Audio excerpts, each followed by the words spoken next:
Puxa vida, não é estranho pensar que seu cardiologista provavelmente morrerá de infarto? Pelo menos é que estudo atrás de estudo parece demonstrar, seja no exterior ou no Brasil. Os médicos, teoricamente, compreendem mais de saúde e da importância de ser saudável do que os pacientes, e estudos mostram que médicos saudáveis tornam seus pacientes ainda mais saudáveis. Sabemos que existe uma forte conexão entre os hábitos e o que os doutores fazem consigo próprios e o que sugerem a seus pacientes. Eles querem ser o exemplo. Então, se os médicos se cuidam, por que eles estariam, por exemplo, tão obesos? A maioria dos médicos tem sobrepeso desde a minha especialidade até cardiologia e endocrinologia. É claro que não tem uma única resposta, mas será que nós estaríamos sendo relapsos com a nossa própria saúde? Ou quem sabe estaríamos promovendo coisas que, embora acreditemos e apliquemos a nossos pacientes e a nós mesmos, talvez fossem menos eficazes para manter a forma do que outras que ainda não testamos.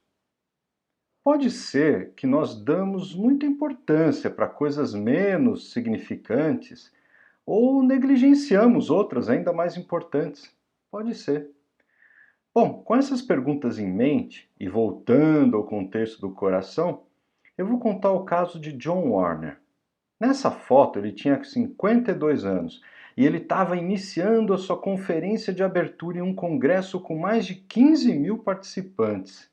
Na sequência da aula, como presidente da instituição e ciente da importância da sua posição, ele deu um bom exemplo estimulando atividades físicas ao pedalar num evento chamado Cycle Nation.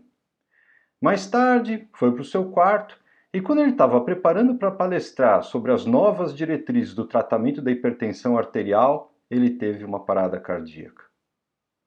O roteiro poderia ter acontecido com qualquer CEO de qualquer instituição, mas o fato de ter ocorrido em 2017 com o presidente da American Heart Association, em pleno congresso de cardiologia, pareceu uma ironia. A sua filha, tendo percebido o ocorrido, iniciou a massagem cardíaca e pediu ajuda. E a sorte dele é que ele estava num hotel cheio de um monte de cardiologistas. Os colegas iniciaram sua reanimação, aplicaram um choque e seu coração, graças a Deus, voltou a bater. O serviço de resgate chegou rapidamente e transferiu para um centro de cardiologia, onde eles confirmaram o infarto e realizaram um cateterismo, abrindo a sua artéria e o salvando. Esse fato, ao mesmo tempo que mostrou a fantástica eficácia da cardiologia em resolver problemas agudos, evidentemente também aflorou algumas preocupações quanto a falhas no seu lado preventivo e crônico. O próprio presidente, reconhecendo que seguia as mesmas recomendações dos seus pacientes, fazia atividade física, evitava gordura, tinha cuidado com a pressão e colesterol, disse que desconhecia o que mais poderia ter feito para evitar um infarto. Mas me chamou a atenção, naquela foto, o ângulo da gravata, sendo empurrada para frente por sua barriguinha. Há vários estudos mostrando que gordura visceral na barriga se correlaciona muito mais com risco cardíaco do que níveis de colesterol, por exemplo. E da mesma forma, a pança também se correlaciona com resistência à insulina. E por que eu estou falando isso? Olha, nesse estudo, matemáticos tentaram descobrir o que mais se correlacionava com doença coronariana. Para sua surpresa, em primeiro lugar, com 42%, estava resistência à insulina. Na sequência vinha HDL baixo, sobrepeso, triglicérides alto, glicemia elevada. Mas, como matemáticos, o que eles não sabiam é que todos esses fatores também estão relacionados à resistência à insulina. Em 2018, no INCOR, o professor Protásio investigou quais seriam os exames de sangue que mais se correlacionariam com a aterosclerose nas coronárias.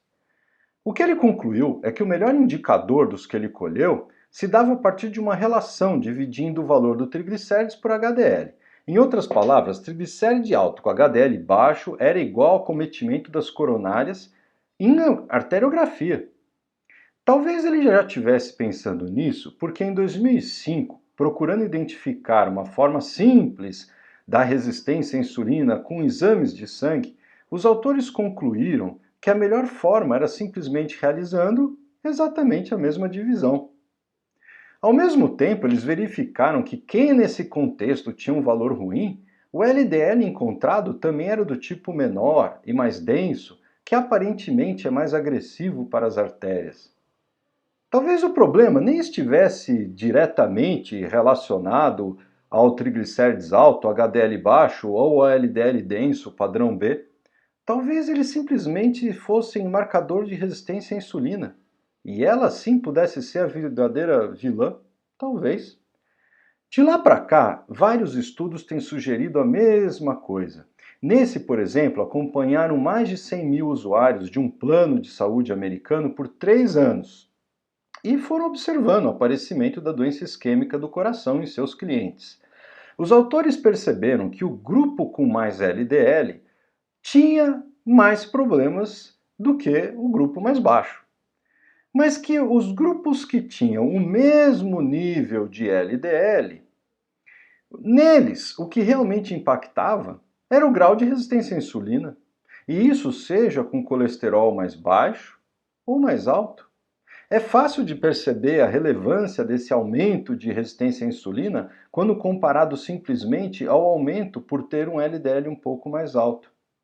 Assim, eles concluíram que a resistência à insulina se associava muito mais do que o LDL, que em suas palavras tinha Little Concordance.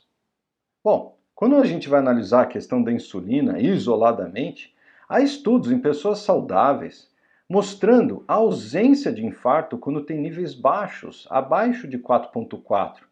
Já acima disso, a coisa vai piorando, gradativamente. Da mesma forma, há outros estudos mostrando concordância entre diferentes graus de resistência à insulina e infarto, mesmo em quem não é diabético. E essa relação vai muito hand in hand, como eles falam, de acordo com a extensão e severidade da aterosclerose.